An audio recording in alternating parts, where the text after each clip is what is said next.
ఎత్ర నార్యస్తు పూజ్యంతే రమంతే తత్ర దేవత అంటుంది మన హిందూ ధర్మం. ఎక్కడ స్త్రీలు పూజించబడతారో అక్కడ దేవతలు నడయాడతారు. దేవతలు ఎక్కడ నడయాడతారో అక్కడ ధర్మ సామ్రాజ్యం వెళ్ళి విరుస్తుంది. అంటే స్త్రీలను పూజిస్తే దేవతలు ఇష్టపడతారు, ఆనందిస్తారు, సంతోషిస్తారు. అయితే ఎలా పూజించాలి, ఏ రకంగా పూజించాలి?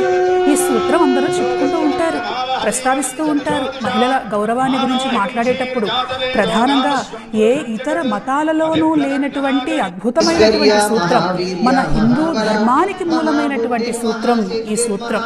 దీన్ని చాలామంది చాలా సందర్భాలలో ప్రస్తావిస్తూ ఉంటారు.